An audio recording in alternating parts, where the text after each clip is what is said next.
So today we, yeah, I would say that Nigerian organizations, they are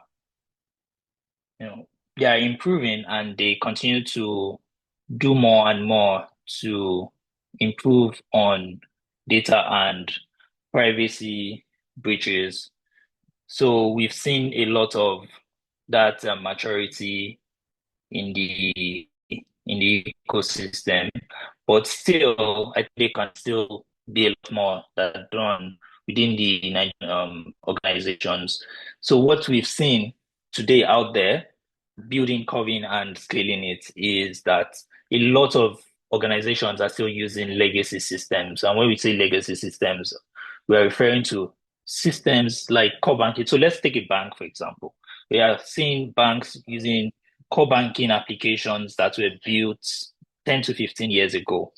And we know that the landscape, the fraud and cybersecurity landscape 10 to 15 years ago is completely different from what we have today.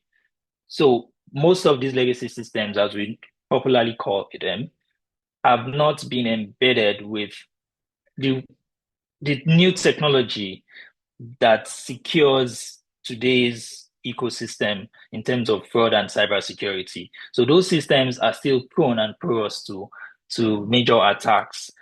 And that is why, today AI is there, it's very common, it's in our faces. But organizations are still scared of those changes, moving away from what has been working for them 10 to 15 years ago. And today's fraud attacks are more advanced. So, the saying still, and the how do I put it now? What we are still advocating to these organizations is to improve and upgrade their solutions so that these real-time solutions could be embedded to detect and to prevent all these fraud and cybersecurity attacks. We also see in a case of payment processors. So payment processors will be switching companies that are switching payment transactions from point A to point B, still using technologies from so many years ago. And some of them believe they have these fraud solutions or cybersecurity solutions that prevent them. But if those things work, we wouldn't be getting the amount of fraud and cybersecurity attacks that are happening today. So it definitely means something is wrong somewhere, something isn't working, and something needs to be changed.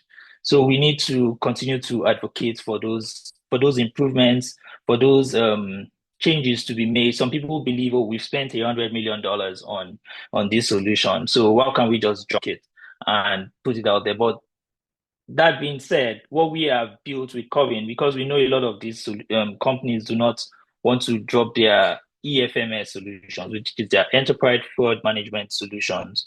They do not want to drop it because of the amounts they've spent on these solutions. But we have now built a layer that could interface into their existing solutions today. So you don't want to drop the legacy ones, that's fine. But CORVYN AI has been built as a modern technology that could interface or integrate into your existing solutions to also still provide you that layer of protection that will reduce the amount of fraud. Because one thing I'm going to mention is that people today calculate cybersecurity attacks and fraudulent attacks on their solutions based on what their EFMS detects.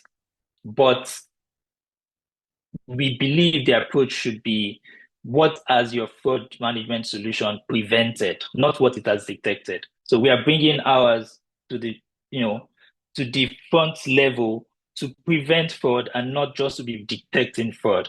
So today, organizations are still calculating based on what they detected. And by the time they are already detecting it, it means bad actors have moved $100 million from their solutions, or something like that. So yeah, I think they can do a lot more. They think they are matured enough, but that fear of change, that fear of acceptance, of moving away from what they've been using for so many years, we feel that that still needs to be put out there more and more. Thank you.